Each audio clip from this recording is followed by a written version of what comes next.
弟兄姊妹平安，今天是2024年的3月2号。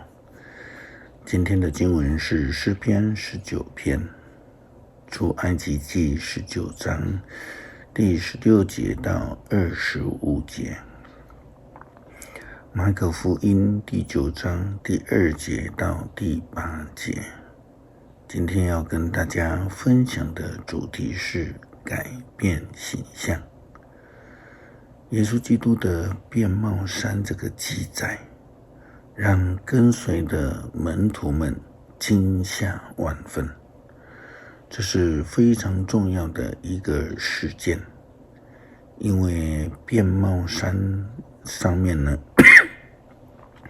有代表先知传统的以利亚，以及代表律法传统的摩西都出现了。这个时候，上帝启示了耶稣基督的身份。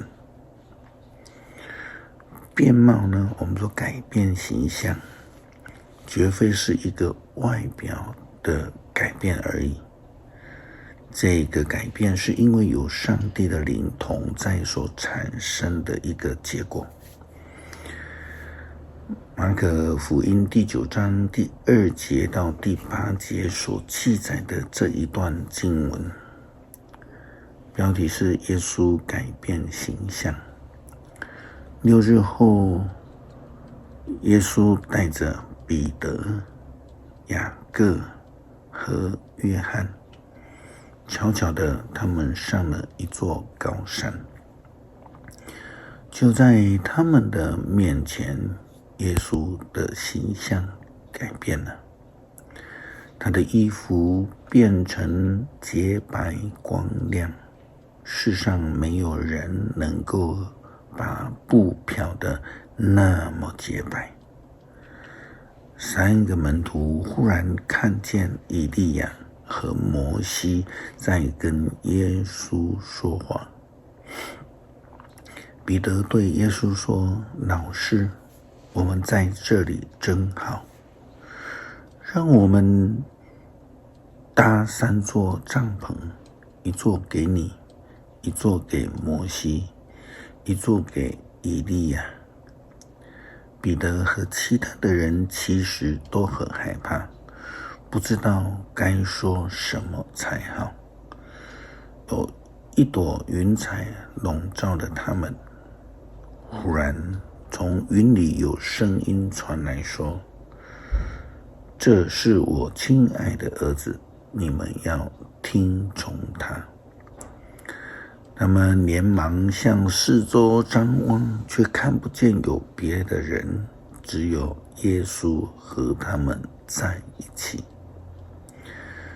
这一个事件的记载也同时出现在马太福音17章第1节到13节，以及路加福音第9章28节到36节。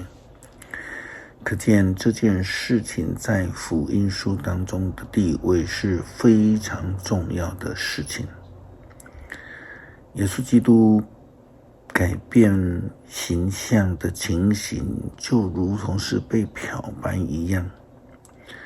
在以利亚先知以及摩西的见证出现之后，天上就有声音宣告说：“这是我亲爱的儿子，你们要听从他。”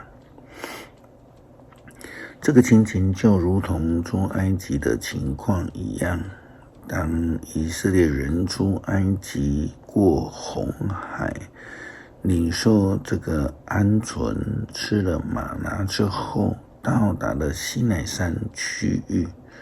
在西乃山下，上帝召聚他们，并且要求摩西上山，然后亚伦才跟着上山。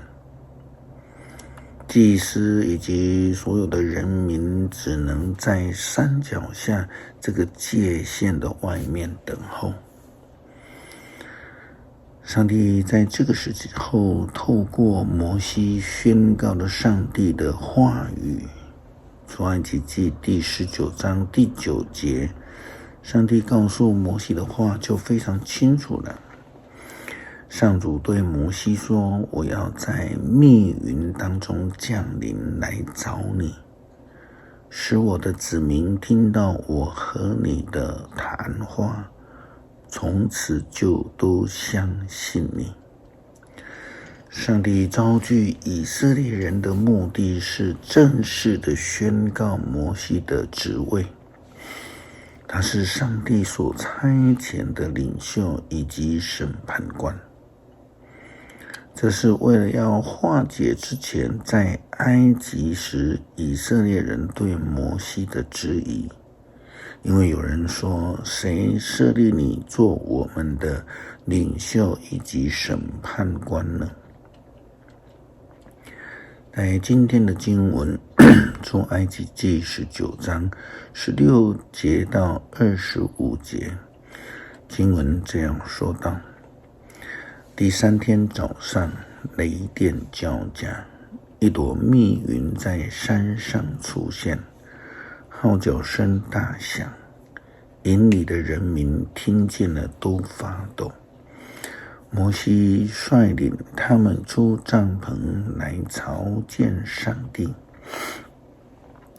他们都站在山脚下，整个西乃山被笼罩在烟雾当中，因为有上主在火中降临，这烟像窑里冒出来浓烟，全体人民猛烈战斗。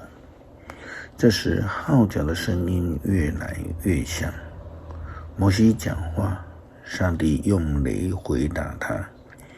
上帝降临在西奈山上，召摩西上山，摩西就上山去。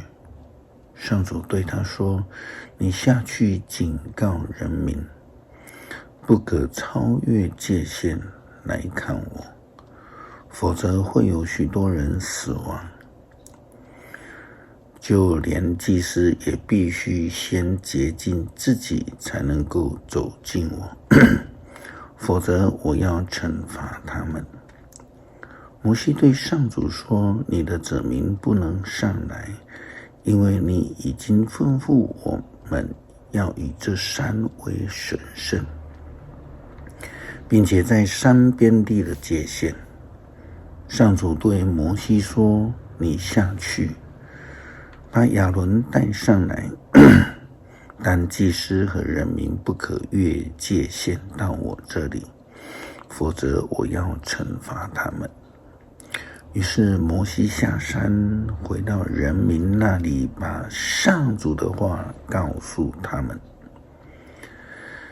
耶稣基督的面貌就如同摩西在西乃山上40天之后下山的情况，他的面貌也改变了，他的脸发光，那是因为有上帝与他同在，他就不再是他自己，而是有上帝的灵在他里面活着。那么基督徒，我们的脸上是否有基督的荣光呢？我们的面容是否因为基督的同在而改变了呢？或是我们仍然是自我，没有基督在我们里面活着？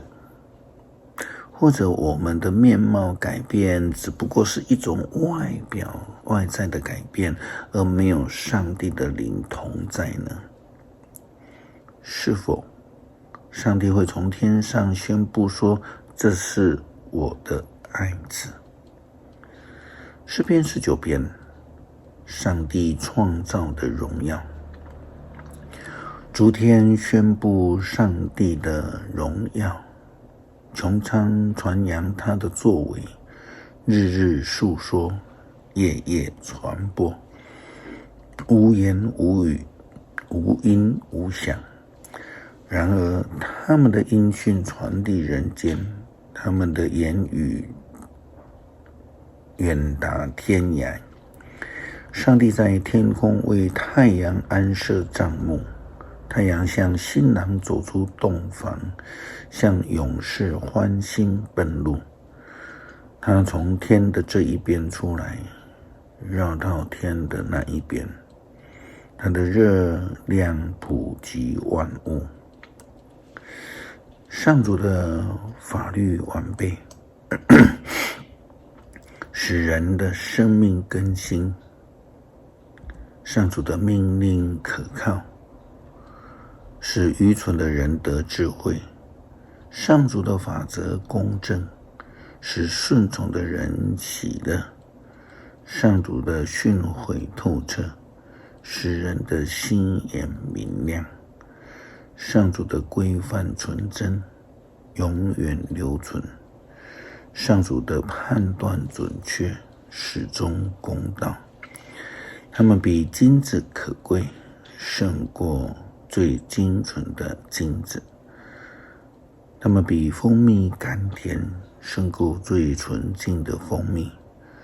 这一切使你的仆人深受警惕。仆人谨守，获益无穷。谁能看见自己的过错呢？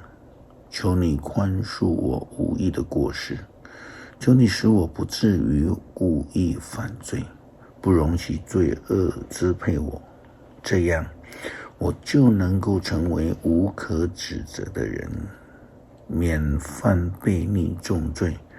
上主我的避难所，我的救赎者啊，愿我的言语，我的心思都蒙你悦纳。